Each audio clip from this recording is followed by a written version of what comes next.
Evening. Welcome to the Napoleon Memoirs. We're here to do one thing, and that's obsess about Napoleon, and I have some things to say. There's a law called RICO, and it involves the fact that a mob boss can get convicted for what he orders his underlings to do. It's a mafia organized crime type of law that we have in the United States. Okay. And I'm always saying that we are being plagued by an organized crime problem. And yes, I have made myself the target of organized crime because I believe they are behind the big lie. And I feel that the big lie is what is causing division. And it has a lot to do with the endless wars that we all hate, and yet they never end. Okay. So the idea popped into my head to call the person who sends all of these agents and criminals after me Rico, puppet master. Why? Because that's the law that can bust him. Rico. Okay.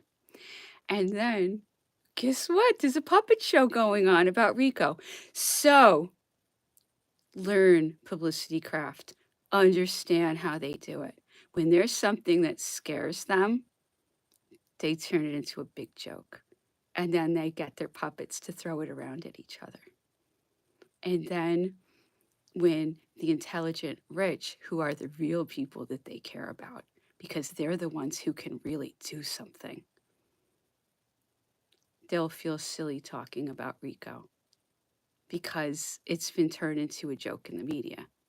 And I've watched them do that with the term pedophile, all kinds of things that are legitimate threats to the people that have all of this money that intimidate people like me who are trying to squash the truth in this world. So whenever you hear about, Rico this, Rico that, that is a real law that scares them, that can bust them. And anyone involved in law enforcement, anyone who is a lawyer, anyone who's even a politician with the human heart inside them still, that didn't lose their humanity in spite of all the money that they took. Remember that RICO is how we can get free, because the people who are oppressing us and making all these plans against us, they give the orders, and other people come to my house. Okay? RICO's not a joke, it's a real law. And when you see that puppet show play out, see it for what it is. It's publicity craft. And the fingerprints of what publicist is doing that, real obvious to me. I know who's doing it. And he knows that I know who's doing it. Jesuit. Okay? Exactly. Let's get started on the memoirs of Count Charles Tristan de Montsalon. This man was sent to St. Helena to become Napoleon's best friend, to gain his trust. That's how it works. They gain your trust first. And then Napoleon was slowly murdered by this person. I believe Napoleon knew subconsciously, I hope, but they wore him down. And this was the only person left to him, Montsalon. So please look this story up. The truth about de Montsalon's online. See how this man really was. He was scheming, but he is talking a good game in this book.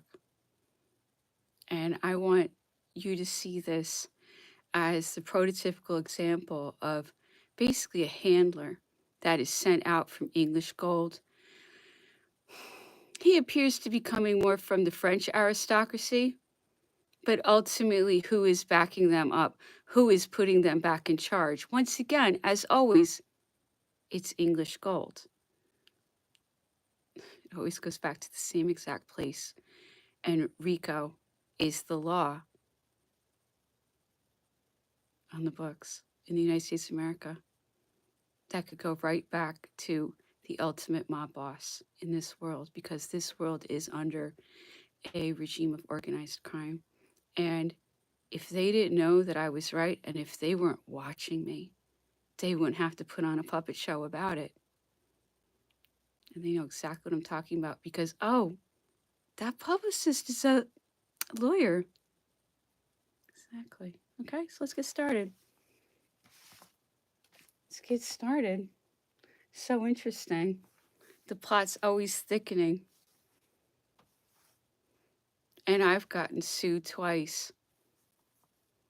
And that publicist is a lawyer who teaches at an Ivy League school and still teaches at an Ivy League school, to my knowledge.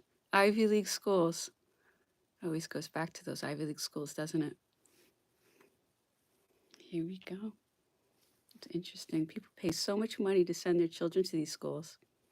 And what's happening at them? Such a good question.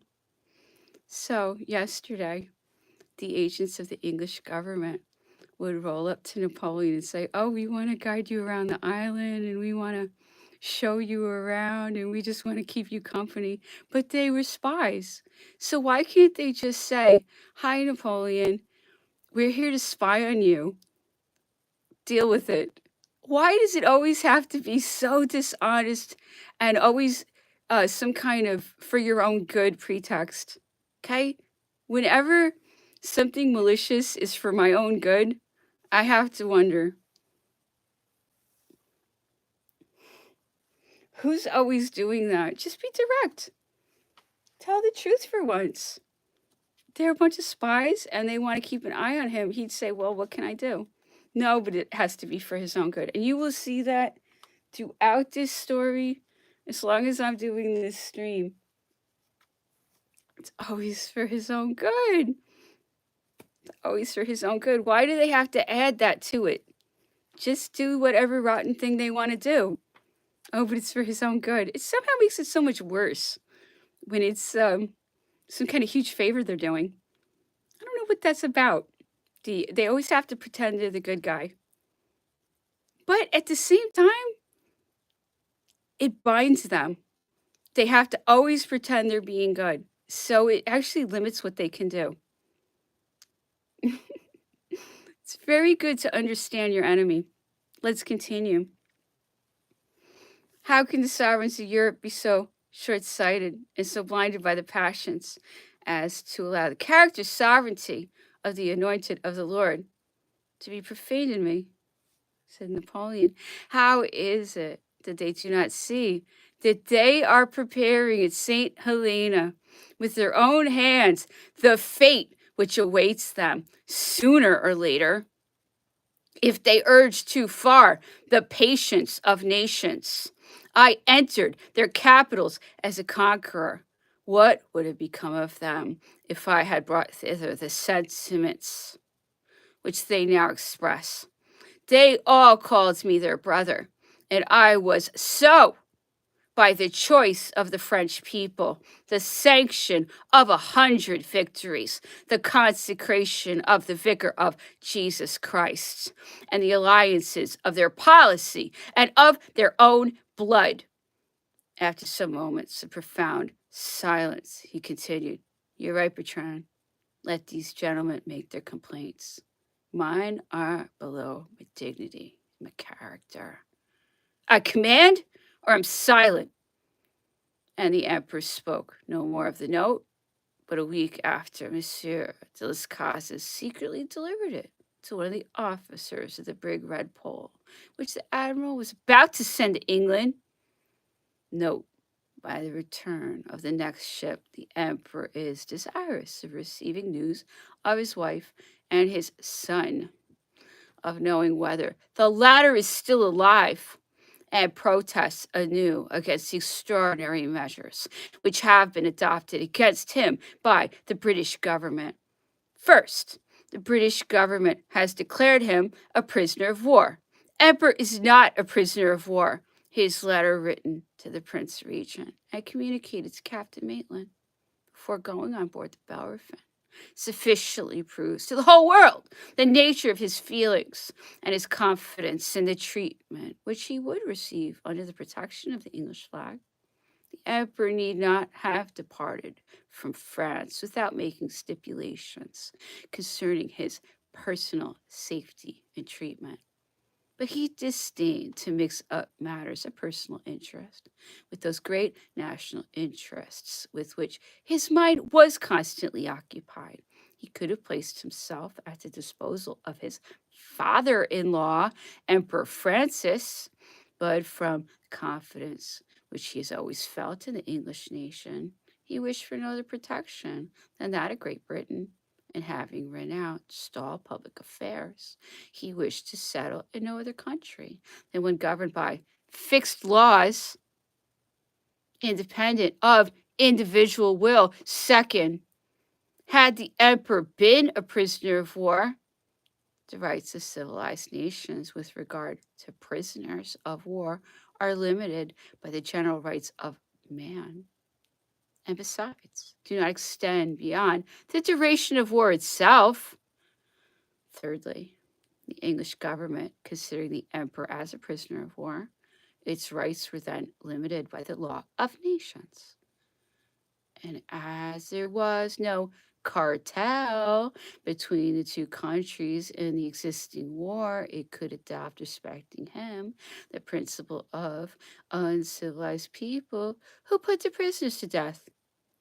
This policy would have been more humane and more conformable to justice than that of transporting him to a dreadful and barren rock. He could have been put to death aboard the Bellerophon in Plymouth Roads, which would have been, by comparison, an act of benevolence. Napoleon is always saying this, saying, you people should have shot me. You people are monsters for not shooting me. You want me dead so bad, just shoot me. He says the whole time. But no, this has to be a really barbaric, monstrous message to the world. It has to be an act of terrorism to show that they could torture him for 6 years, lie, say it's natural causes, get away with it, and then send the message that this is what happens to anyone who stands up for humanity.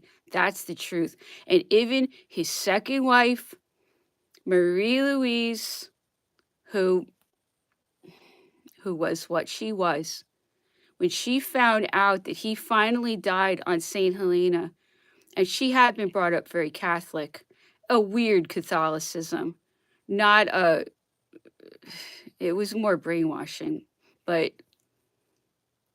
she said she didn't even find out till 6 months later. They didn't even tell her that he died. They were keeping her in a bubble, but I think she did feel really guilty about her role in all this. And she said that he died in a very Christian manner, which means that he died the death of a martyr. She knows exactly what they did to him. And she just stood there and let them do that to him, and then allowed the same thing to happen to her son. And what choice did she have? Because she saw people dropping like flies around her, and they did. And they wouldn't have hesitated to kill her. I'm sure of it, because they killed all these people around her. And she knew it. And that's terrorism for Napoleon's second wife, who was not a monster. She was a weak woman. She loved her luxury. That's the truth. She was a slave to luxury. She was a slave to luxury. And she wasn't going to follow him to Elba because her luxury wasn't there. And she loved being Empress of France because she loved luxury.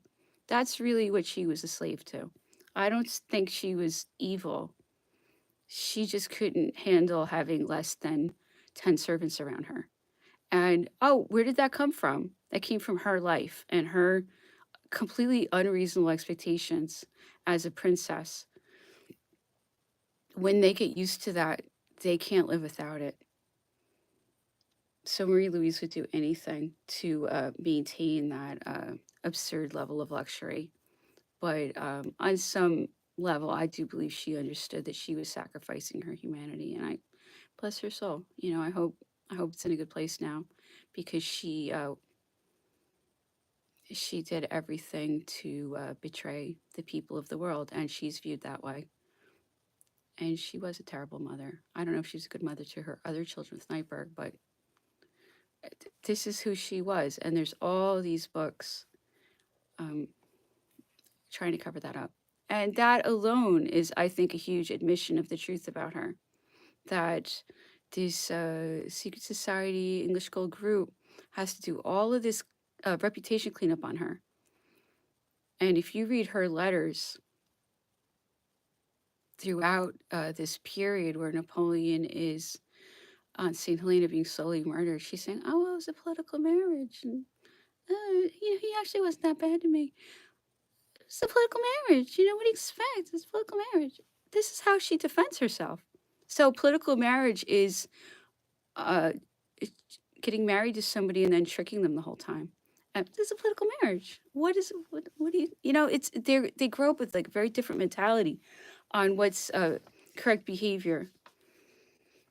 She didn't just happen. She was created, and I've exposed a story that is true about how they were grooming girls to be sex slaves at Yale. Yale of all places. Not interesting. These Ivy League schools keep coming up, and all of these politicians were luring these young women at Yale into a sex slave cult called Nexium. And by all means, look that up. It's all over my blog that these young women were giving the idea that this was a wonderful opportunity to make it in this world. And turns out they were getting sucked into uh, Keith Raniere cults that abuse children, all kinds of horrible things. To my knowledge, they're still running a school. And what are they doing at this school? They're probably bringing up more Marie Louises. Why? Because this is how they are running this world, through blackmail, through tricking people. I can prove these things constantly. That's not the difficulty. The difficulty is getting people to have courage and stand up for themselves and have integrity. Proving these things is the really easy part. I do it all the time on the blog. And I do it because I hope that people will understand that their humanity comes before every single other thing, because that is their soul, and they have no future without their soul. Okay, so let's continue Italian, which I struggle to comprehend. Let's continue. I understand many of the words, but it's not that easy for me. Okay, so let's continue. Si diceva l'imperatore, io stetti lunga pezzi in forsi, ed ho lungamente meditato il pro ed il contra, ed essendo abituato a vedere presto e lunghi e a pensar fortemente conchiusi non poter io resistere alla lega esterna e il partito del re nell'interno e le molte sette che le violazioni del corpo legislativo avrebbe prodotto a quella parte del popolo che contiene sospingeria forza, finalmente a quella morale condanna, la quale la infortunio imputa egli aggraziati tutti i mali che ne derivano, non mi restò pertanto altro scampo che quello dell'abdicazione, e se perdette tutto io lo vidi, e non di meno non restòmi altra scelta. Gli alleati abbiano sempre proseguito contro di me lo stesso sistema, il quale era stato da essi fermato a Praga, continuato a Francoforte, a Châtillon, a Parigi e a Fontainebleau. Egli non si condussero con molta sagaccia. I francesi potevano essere lusingati e tratti nati in inganno nel 1814, ma i posteri concepiranno a malapena come essi piagassero anche nel 1815 e la storia impronterà marchiodi di sonori su quelli che si lasciarono ai pendolari accoglieri nel agguato partendo per l'esercito aveva loro lasciato un salutare avvertimento. Non imitiamo a greci del basso impero, i quali si spassavano in inutili disputi domestici, mentre gli arieti percuotevano la mura delle città loro. E tale avvertimento fu da me ripetuto quando mi forzarono ad atticare. I nemici vogliono disgiungermi dall'esercito, giusti che vi saranno riusciti, separeranno l'esercito da voi.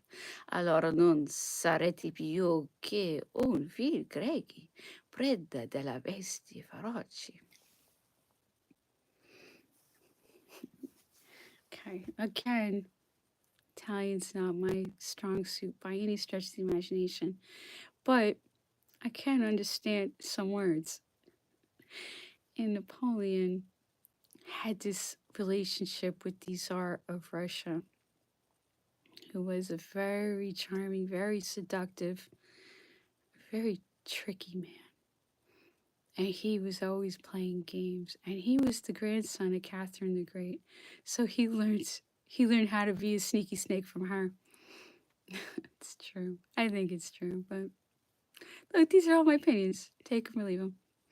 Napoleon, who was like the biggest fanboy of history. He just, like, what comic books are to people today was historical figures to him. And he's always saying that Sir Alexander was a Greek of the Lower Empire. That means something to him, you know? He's a Greek of the Lower Empire. That's like the biggest insult to him. So I think it means he's saying he's a sneaky snake, which he was. And we go into him. For years, we've been going into Tsar Alexander, Greek of the Lower Empire. So when Napoleon really doesn't like somebody, Greek of the Lower Empire. This is nerd talk, you know? Napoleon was such a nerd. Anyway, I think that's cute. Anyway, back to level. We're here to obsess about Napoleon, appreciate him. How strange and wonderful he was. He loved history. He was always calling out. I don't know what that means. Who knows? It's a bad thing for sure. The way Napoleon says it, I think it means that he's very deceptive, very duplicitous. I believe that, but I don't have the knowledge of Greek history. It's really funny, but you can learn. This is a great start to learning about everything else, because now I want to know. Certainly, if someone told me, I'd listen, but I don't have the time to find out what that means. Maybe someone out there knows exactly what that means. Hopefully, that person's very lucky. But no, I don't have that knowledge of Greek history. But Napoleon did. Napoleon knew everything about history. And a lot of what I'm always trying to say is that Napoleon did know history to an incredible degree. But what he was fighting was actually new. It was a new level of perfidy.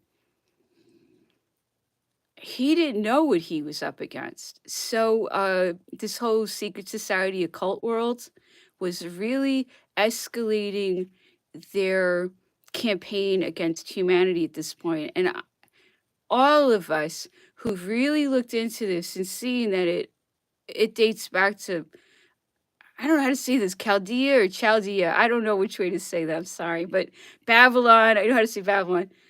It goes back to like Babylon, Chaldea, whatever. And it's like this occult thing. And it continues for centuries.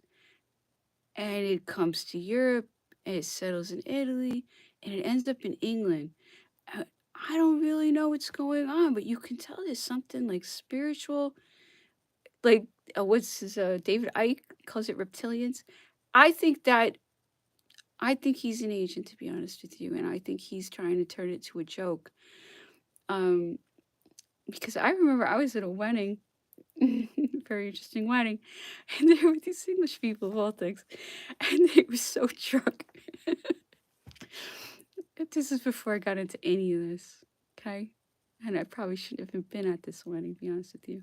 And these two crazy drunk English people were going, the royal family's reptilians. They were so drunk. Anyway, so I'm like, yeah, are they? They just kept insisting that the English royal family were reptilians. And I was like, wow, that sounds really crazy, you know? And then I found out later about David Icke and how he tells everybody that they're reptilians and all this stuff. And it was to make them look crazy, but what is going on with them? If you see really what's going on, something is going on, and there is an influence there that's, let's just say, foreign. And I don't know what it is, but is it demons? Is it demon possession? I wonder. And then they're calling it reptilians to make it a joke. They're not acting like they're humans like we are. They're not acting like they're one of us. And I say this all of the time. They're not acting like they think they're humans like we are. They're acting predatory and exploitative, and as if what benefits us harms them, and what it's like a zero sum game. And I don't see it that way. I see what benefits others benefits me. So why do they think harming us helps them? Actually, harming us makes us really angry at them, and it makes us want to get free of them. So their perspective is wrong. Where are they getting this perspective from? If they were good to us, we would be happy with them, and we wouldn't be talking about Rico. We're talking about Rico because we feel very threatened, and we feel like we can't live under this rulership. If they would just be benevolent with us, we would be more than happy to live our lives. So there is some kind of mental perspective that's not quite right with them. And then David Icke, who I don't buy, but he does say a lot of things that are true, obviously. But that's the trick. He makes it silly, but there's a ring of truth that there's something different going on with them, because they don't act like they're one of us. Um, so many of the things lately have come from unfortunately, the English government, and they're not behaving in a very nice way with the rest of the world. It's quite horrific what's been going on. And, the media's not talking about it, but the deaths have happened, and they have been on purpose, beyond a shadow of a doubt. Okay, so let's continue with Levelette. He is hiding in this garret, and obviously I love to talk. So he's hiding in this garret. There's a huge bounty on him. I've wondered many times if there's a bounty on me. I want to say why. So many people have come to me as my new best friend. It's make your head spin. How many people have come to me? And like I said, 2 lawsuits. So I think there's a bounty on me. I believe that. Curious. I'll never know, I guess. But the way they act, I think there's a bounty on me. This show is a bounty on Levelette. Look, these people have all the money in the world. They're going to put out bounties. Every solution to every problem they have is money. Some people are so poor, all they have is money. And that's what I have to say about these people. I don't think they're rich. They live in fear every day of their lives that they're going to get caught. What's this whole Rico puppet show about? Because they're terrified they're going to get caught. It would be so easy to catch them, and they know it.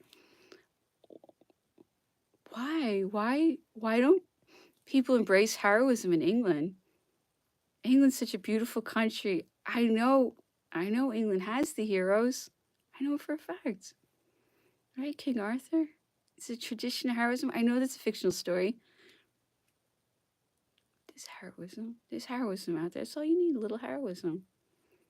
You can become a legend by helping the world, by enforcing the law. That's all, just enforce the law. No.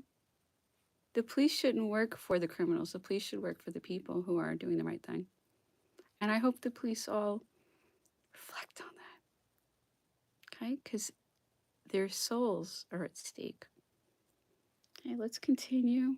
Lavalette in French.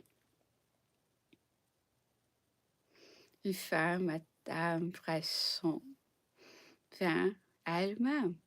Je lui parlais des cris de la roue. Ce n'est rien, me dit-elle. Une vieille ordonnance de police renouvelée de 93 et qui fait rire tout le monde, car c'est un incroyable choix dans tout Paris. Madame de Lavalette est portée au nu. Rien n'est piquant comme les propos des femmes du peuple, surtout à la halle. Au spectacle les plus légères allusions sont saisies avec fureur. Ici, l'autorité s'avise ici de vouloir réprimer. C'est un feu qui cache au reste beaucoup de haine. Ces agents serions assommés. Ainsi, tenez-vous en repos sur ce point. Quand de confidences se multipliaient autour du nous, et nous avons trouvé plus sûr de tout dire de mystique que les gens en face de vous, malgré toutes vos précautions, ils pouvaient vous entendre sans effrayer, en causer avec leurs camarades. Il valait mieux le lier, la langue et les mettons dans les secrets. Marié est attaché à nous depuis 20 ans. Ce sont des gens pleins d'honneur et qui exposeraient leur vie pour nous. Nous avons même décidé que Stanislas serait instruit car il loge à côté de vous. Je vous mènerai ce soir. Il va effectivement, c'était un homme de 20 ans, fort instruit, de manière très agréable. Nous fûmes bientôt amis. Il restait avec moi depuis 11 heures du soir jusqu'à 2. Je lui ai appris les échecs. Il m'apportait les journaux et les nouvelles de la vie. So the lady of the house shows up, and he mentions how scared he is that there's a bounty for him. And Madame Bresson says to him, everyone's laughing at it. Your wife is the great hero. Everyone is so thrilled with what she did for you. No one's going to turn you over. And I trust the servants and everybody in the house can know about you. And then their guest came and played checkers with him. So the people hated what the government was doing, just like they do now, you know. And when the people have like a mass opinion of benevolence, there's nothing these conspirators can do because they're so outnumbered. These people who like live to commit crimes, no one likes them. Everybody hates them.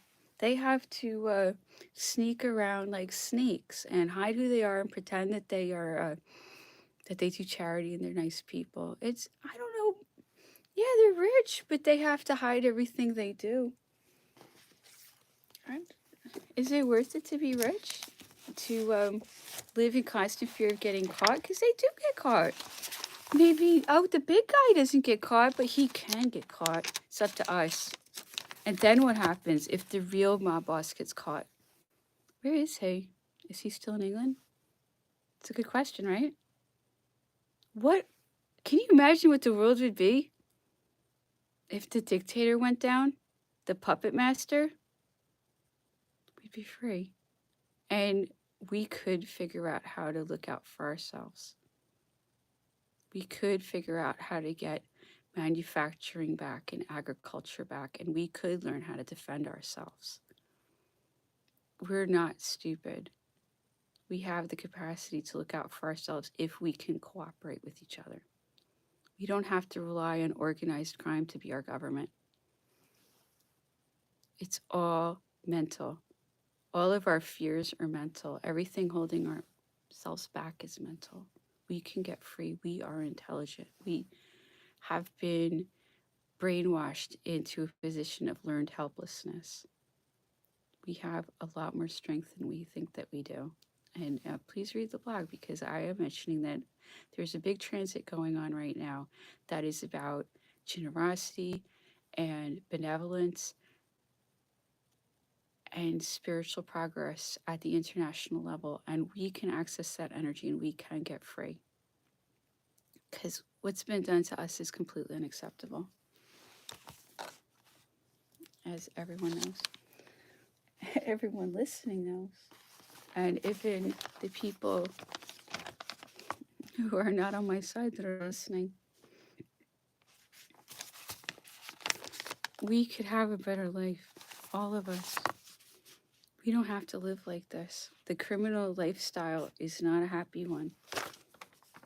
Even the criminals are not happy. I have been around these criminals and they're not happy people. And they would be happier if they stopped lying so much and started looking out for each other. If an inveterate criminal can embrace their humanity and improve, everyone can improve. It's up to us to take responsibility for our realities. Okay, so let's continue. Napoleon was poisoned. It was proven in actually an English laboratory that Napoleon's hair was full of poison. These are not impossible things to know. He was poisoned. He was definitely poisoned. And the person, it had to be Montauk. Who else could it have been? It had to be Montauk. If you look at the situation, that's who was with Napoleon. And he was the suspicious one. He was the one that had the will turned in his favor.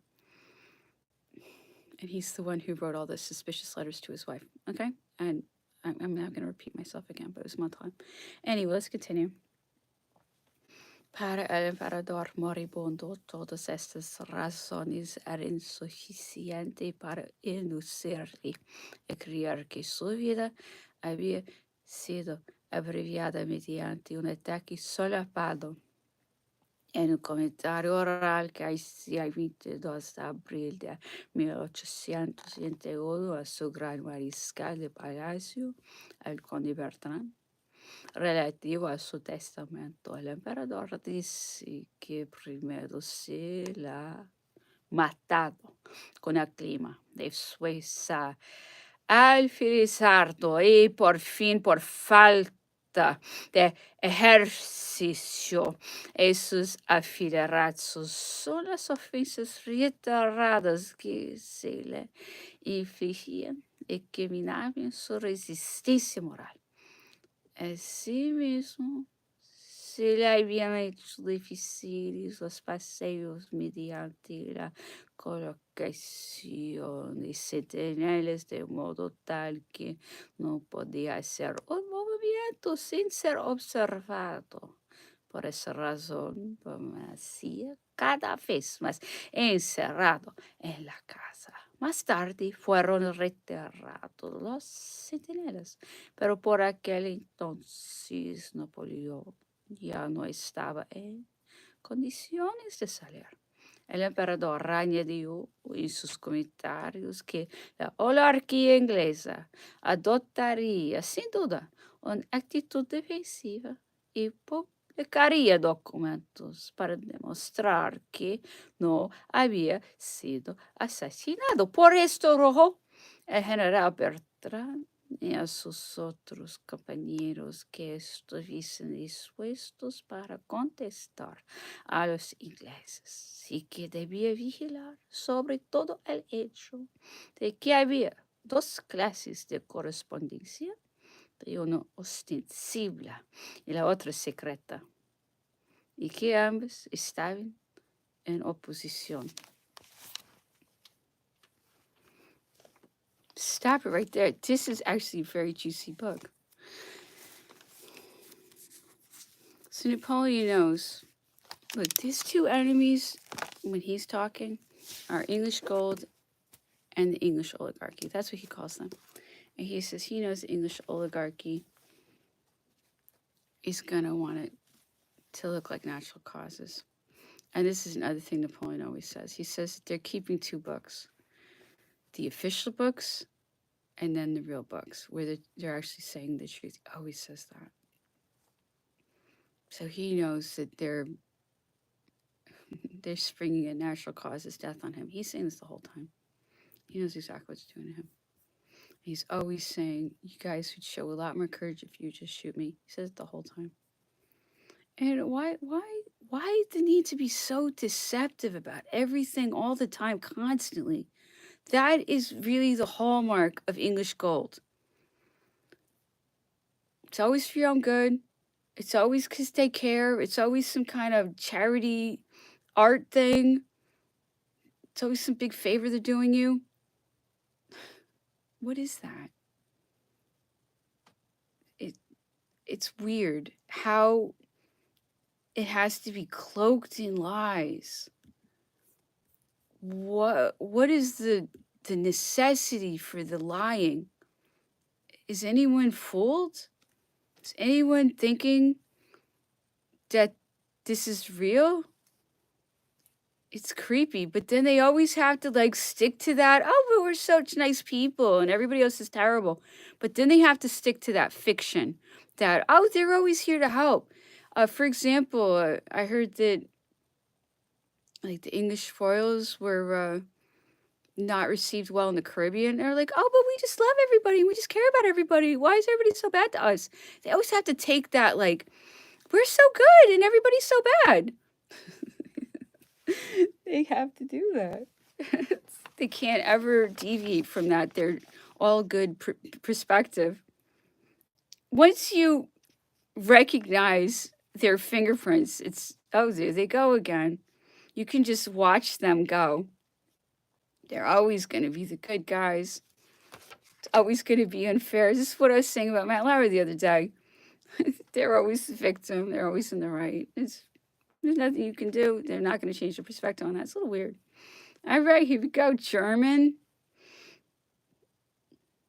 We'll see. We'll see how it goes.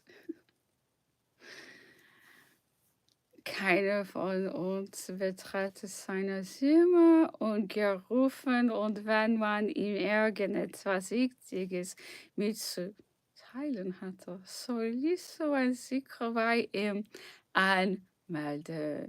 Wenn mit einem von uns allein spazieren ging, so schloss es sicher keiner ungerufen an. Anfangs hatten wir in seiner Nähe immer den Hut abgesorgt, was den Engländern sehr viel welcher Herrenwürfel hätten. Nach der ersten Begrüßung sicher wieder so bedecken. Dieser Kontrakt kam dem Kaiser so lächerlich vor, dass uns einmal für allemal befahl, es so zu machen, bis sie niemand mit Ausnahmen der beiden Damen setzte sich in seiner Nähe, ohne dass es befohlen hätte. Nie wurde er eingerettet, ohne dass selbst aufgefordert hätte, außer bei Gesprächserörterungen nachgelegt hätte er immer und in allen Fällen von Gespräch. Diese war die Etiketteholung, die wir herauserhält, ganz rein aus unseren Erinnerungen und unseren Gefühlen floss. Bei der Rückkehr empfing der Kaiser den Masterschiffer des Newcastle und unterhielt sich länger mit ihm. Der brannte im Saal und ein Billard, das man in dem Speisezimmer aufstellte, für die Veranlassung, dass man in dem topografischen Kabinett speiste, Tische mussten wir länger sitzen bleiben, weil kein anderes Zimmer vorhanden war, wo wir uns hätten begeben können. Übrigens schiene die Unterhaltung dadurch zu gewinnen, mein Fan sich näher, herzlicher, man sprach mehr und leichter und so verfloss der Abend schneller. I can tell you what I think's going on here. I think they're reading books. Anyway, they're trying to make the time pass. Napoleon loved to have books read to him. It's part of why I like doing this, because Napoleon liked to have books. He loved to have books read to him. Anyway, thank you for listening.